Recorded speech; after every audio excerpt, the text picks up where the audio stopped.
TDP Janasena ఉమ్మడిగా సీట్లు ప్రకటన చేయడంతో కూడా టీడీపీ జనసేన శ్రేణుల్లో కూడా ఒక రకమైన ఉత్సాహం ఊరుకు వచ్చింది.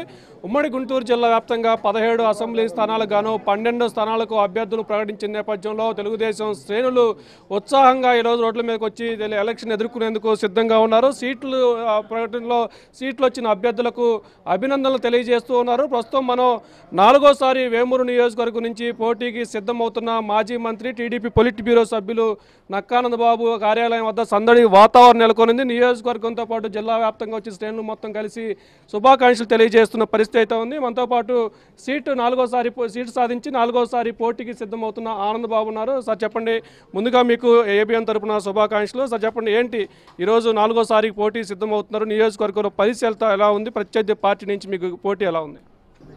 ఖచ్చితంగా చాలా ఆనందంగా ఉంది. చంద్రబాబు నాయుడు గారు 4వసారి మళ్ళా వేమూరు నియోజకవర్గ ప్రజలకి సేవ చేసే అవకాశం, అదృష్టం, వారి యొక్క ఓటుని మళ్ళా నేను పొందడానికి అవకాశం నాకు కల్పించారని చెప్పి నేను అనుకుంటా ఉన్నాను. వేమూరు నియోజకవర్గంలో నేను 10 ఏళ్ళు ఎమ్మెల్యేగా మంత్రిగా పనిచేసిన సమయంలో ఆ ప్రజల పట్ల నాకున్నటువంటి నిబద్ధత, వారి కోసం చేసినటువంటి సేవలు, అక్కడ అందించినటువంటి సంక్షేమం కానీ అభివృద్ధి కానీ నాకు ఆత్మసంతృప్తి ఉందని చెప్పి నేను భావిస్తూ ఉన్నా. మరి ఈ 5 ఏళ్ల కాలంలో వేమూరు నియోజకవర్గంలో పరిపాలన చూసినటువంటి ప్రజలు ఖచ్చితంగా నన్ను ఆదరిస్తారని చెప్పి నేను విశ్వసిస్తూ ఉన్నాను. చంద్రబాబు నాయుడు గారు కూడా నా మీద ఒక నమ్మకంతో 4వసారి ఎటువంటి తేడాలు అరమరికలు లేకుండా, ఆలోచన లేకుండా నాకు మొదటి లిస్టులోనే నాకు సీటు మరి నాకు కేటాయించడం, ప్రజల మధ్యకి నన్ను పంపించడం జరుగుతూ ఉంది.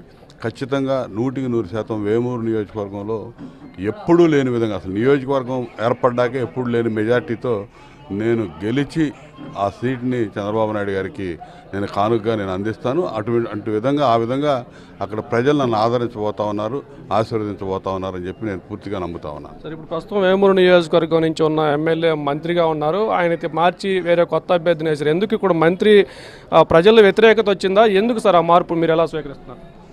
మార్చడం కాదు, అక్కడ నుంచి తప్పించారు.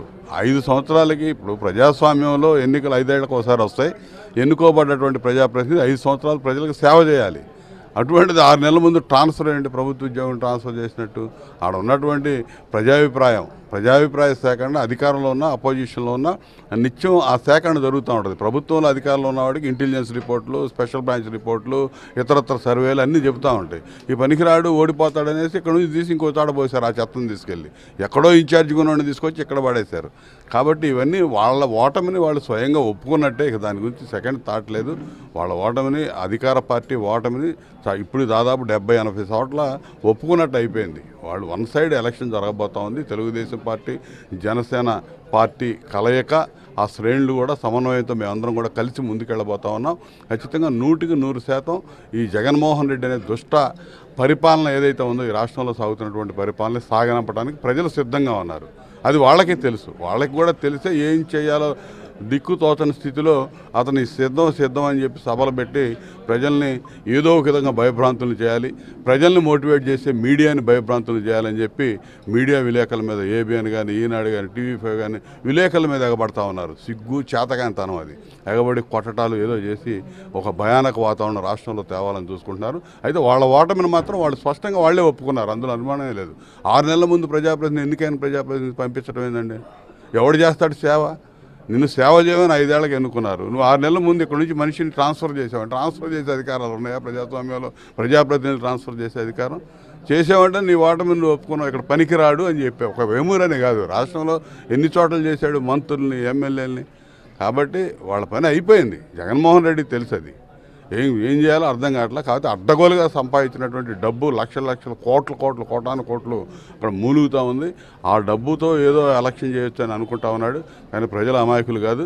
ఏ విధంగా అధికారం ఇచ్చారో అదే విధమైనటువంటి రెట్టించిన ఉత్సాహంతో తరిమి కొట్టడానికి సిద్ధంగా ఉన్నారు ప్రజలు. ఓట్లేసి గెలిపించిన వేమూరు నియోజకవర్గ ప్రజలను కాదని ఇక్కడున్న చెత్తను వేరే చాటికి పంపించి అక్కడున్న చెత్తను వేమూరు నియోజకవర్గానికి తీసుకొచ్చారు.